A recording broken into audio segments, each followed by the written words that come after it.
2 Samuel chapter 7.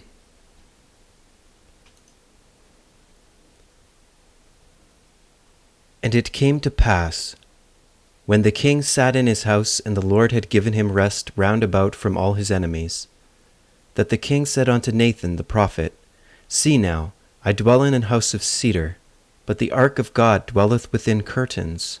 And Nathan said to the king, Go, do all that is in thine heart, for the Lord is with thee.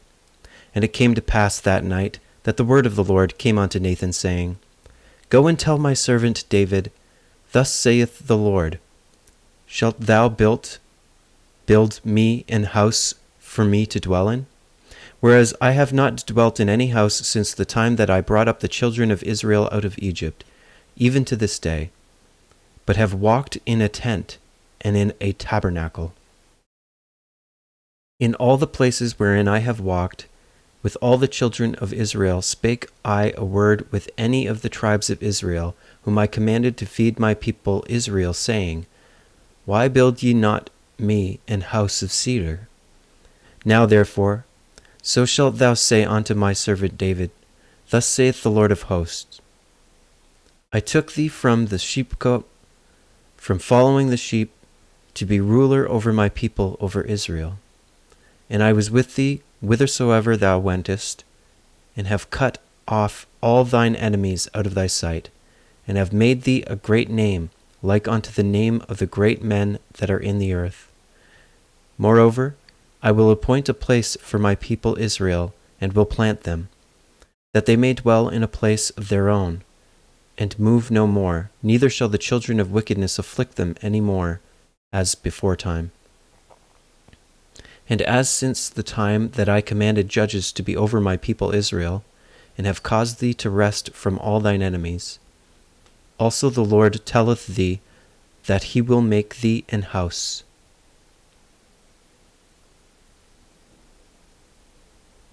And when thy days be fulfilled, and thou shalt sleep with thy fathers, I will set up thy seed after thee, which shall proceed out of thy bowels, and I will establish his kingdom.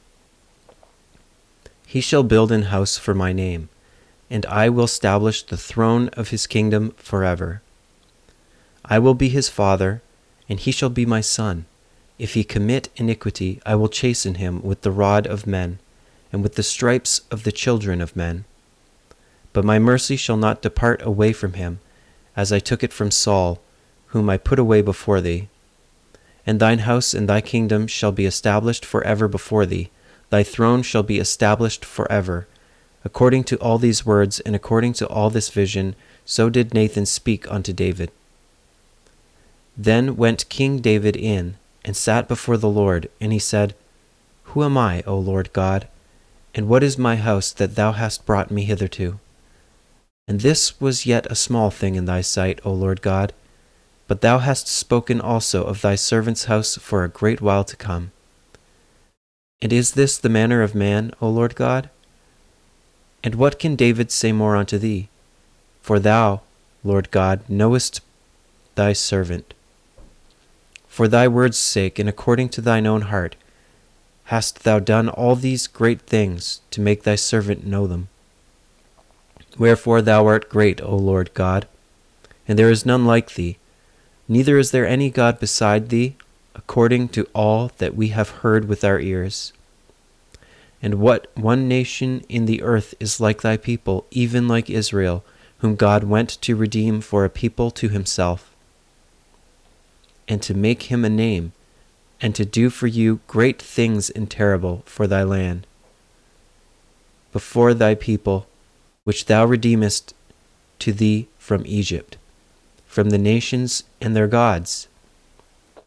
For thou hast confirmed to thyself thy people Israel to be a people unto thee forever, and thou, Lord, art become their God.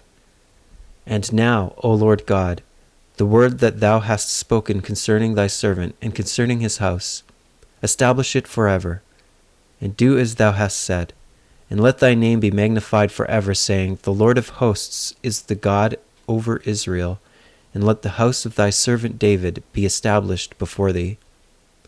For thou, O Lord of hosts, God of Israel, hast revealed to thy servant, saying, I will build thee an house.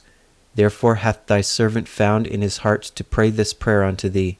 And now, O Lord God, thou art that God, and thy words be true, and thou hast promised this goodness unto thy servant. Therefore now let it please thee to bless the house of thy servant, that it may continue forever before thee. For thou, O Lord God, hast spoken it, and with thy blessing let the house of thy servant be blessed forever.